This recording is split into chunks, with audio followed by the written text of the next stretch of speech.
ರಕ್ತ ಕಾಶ್ಮೀರ ಡಾಕ್ಟರ್ ರಾಜೇಂದ್ರ ಪ್ರಸಾದ್ ಅವರು 2007ರಲ್ಲಿ ಈ ಸಿನಿಮಾದ ಶೂಟಿಂಗ್ ಪ್ರಾರಂಭ ಮಾಡಿ 2026 ಜನವರಿ 30ರಂದು ಈ ಸಿನಿಮಾನ ರಿಲೀಸ್ ಮಾಡಿದ್ದಾರೆ. ಈ ರೀತಿ ಒಂದು ಸಿನಿಮಾ ಇದೆ ಅಂತ ಯಾರಿಗೂ ಗೊತ್ತಿಲ್ಲ. ಒಂದು ವೇಳೆ ಗೊತ್ತಿದ್ರು ಈ ಸಿನಿಮಾ ನೋಡಕ್ಕೆ ಜನ ಹೋಗಲ್ಲ. ಯಾಕಂದ್ರೆ ಈ OTT ಜಮಾನದಲ್ಲಿ 18 ವರ್ಷಗಳ ಹಳೆಯ ಸಿನಿಮಾನ ನೋಡಕ್ಕೆ ಜನ ಇಷ್ಟಪಡಲ್ಲ. ಫ್ರೀ ಆಗಿ ಯೂಟ್ಯೂಬ್ ನಲ್ಲಿ ಹಾಕಿದ್ರು ಕೂಡ ಜನ ನೋಡಲ್ಲ.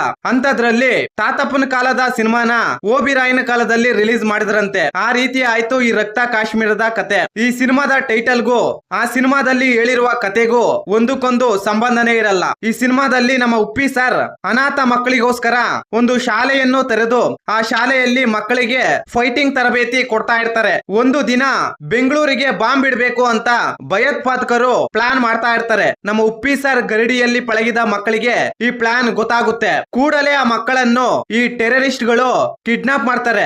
ಮುಂದೆ ಏನಾಗುತ್ತೆ ಅಂತ ಈ ಸಿನಿಮಾ ನೋಡಿ ನೀವೇ ತಿಳ್ಕೊಳ್ಳಿ. 18 ನಿಮಿಷಗಳ ಒಂದು ಹಾಡಿನಲ್ಲಿ ಕನ್ನಡದ ದಿಗ್ಗಜ ನಟರು ಬಂದೋಗ್ತಾರೆ. ಆ ಒಂದು ಹಾಡಿಗೋಸ್ಕರ ಈ ಸಿನಿಮಾ ನೋಡಕ್ ಆಗಲ್ಲ. ಆ ಹಾಡನ್ನು ಕಟ್ ಮಾಡಿ ಯೂಟ್ಯೂಬ್ ಅಲ್ಲಿ ಹಾಕಿದ್ರೆ ಆ ಹಾಡು ನೋಡ್ಕೊಂಡು ಸುಮ್ನೆ ಆಗ್ತಾರೆ ಅಷ್ಟೇ. ಯಾವುದೋ ಒಂದು ಹಳೆಯ ಸಿನಿಮಾ ನೋಡ್ದಂಗೆ ಫೀಲ್ ಕೊಡುತ್ತೆ ಈ ಸಿನಿಮಾ. ಬೇಜಾರಂತೂ ಆಗಲ್ಲ, ಒಂದ್ಸಲ ನೋಡ್ಬೋದು, ಚೆನ್ನಾಗೇ ಇದೆ, ಆದ್ರೆ ಲಾಜಿಕ್ ಇಲ್ಲ ಅಷ್ಟೇ. ಈ ಮಾಹಿತಿ ನಿಮಗೆ ಇಷ್ಟವಾಗಿದ್ದರೆ ಶಿವರಾಜ್ ಇನ್ಫೋ ಯೂಟ್ಯೂಬ್ ಚಾನಲ್ಗೆ ಸಬ್ಸ್ಕ್ರೈಬ್ ಮಾಡಿ, ಸಪೋರ್ಟ್ ಮಾಡಿ. Thank you for watching. ಧನ್ಯವಾದಗಳು.